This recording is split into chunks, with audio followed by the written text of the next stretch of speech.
को तुरंत कानून व्यवस्था दुरुस्त करने के निर्देश दिए और बीजेपी की शिकायत पर चुनाव के बाद की हिंसा पर रिपोर्ट मांगी। इस बीच बीजेपी ने बंगाल में नतीजे आने के बाद से हत्या का दौर शुरू होने का आरोप भी लगाया।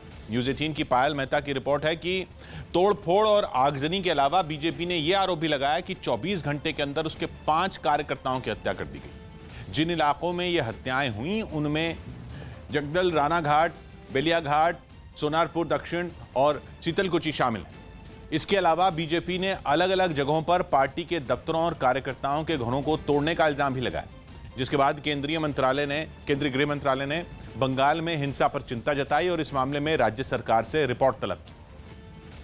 पश्चिम बंगाल में चुनाव नतीजे आने के बाद जारी हिंसा की घटनाओं के बीच बीजेपी ने एक वीडियो के जरिए टीएमसी पर कई आरोप लगाए। इस वीडियो को बीजेपी नेता कैलाश विजयवर्गीय ने अपने ट्विटर अकाउंट पर पोस्ट किया, जिसमें कुछ लोग 2 महिलाओं को पीटते दिखाई दिए। आरोप है कि वो बीजेपी की महिला कार्यकर्ता थी, जिन्हें टीएमसी के लोगों ने बुरी तरह पीटा। बताया गया कि ये घटना नंदीग्राम की है। वहीं आसनसोल में भी बीजेपी के दफ्तर में हुई तोड़फोड़ की तस्वीर सामने आई। दीवार के साथ ही वहां रखी कुर्सियां भी टूटी नजर आई। इस घटना के लिए बीजेपी ने टीएमसी को जिम्मेदार माना। बाद में पार्टी कार्यकर्ताओं ने इस मुद्दे पर जुलूस निकाला और थाने पहुंचकर पुलिस से इसकी शिकायत की। राजस्थान के जोधपुर में कर्फ्यू के दौरान बेवजह घरों से बाहर निकले लोगों पर पुलिस ने सख्त कार्रवाई की। इस बार पुलिस ने ऐसे लोगों का चालान नहीं काटा, बल्कि उन्हें पकड़ा और फिर एक गाड़ी में बिठाकर क्वारंटीन सेंटर भेज दिया।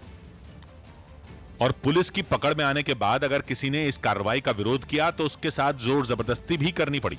वहां से सामने आई तस्वीरों में दिखा कि एक शख्स को गाड़ी में बिठाने में पुलिस के पसीने छूट गए। जैसे ही उसे गाड़ी के अंदर डाला गया तो उसने खिड़की से निकलकर भागने की कोशिश की। हालांकि पुलिस वालों ने उसे दोबारा अंदर धकेल दिया। इसके बाद बिना काम के बाहर घूम रहा एक और शख्स पुलिस के हत्थे चढ़ गया। इसी तरह मोटरसाइकिलों पर घूम रहे लोगों पर भी पुलिस ने शिकंजा कसा। हालांकि कुछ लोग तो पुलिस को चकमा देकर फरार हो गए, लेकिन जो कोई भी पुलिस की पकड़ में आया वो सीधा क्वारंटीन सेंटर पहुंचा।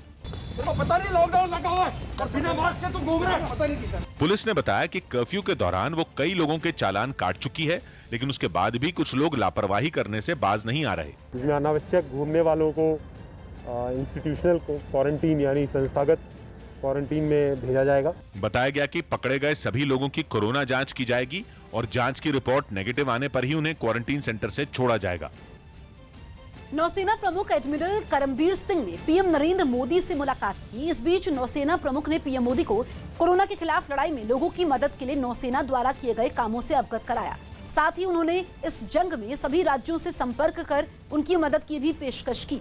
उन्होंने पीएम मोदी से कहा कि नौसेना के चिकित्सा कर्मियों को कोरोना के खिलाफ जंग में कई जगहों पर तैनात किया गया है और दूसरे कर्मचारियों को भी नर्सिंग का प्रशिक्षण दिया जा रहा है, ताकि जरूरत पड़ने पर उनकी भी मदद ली जा सके।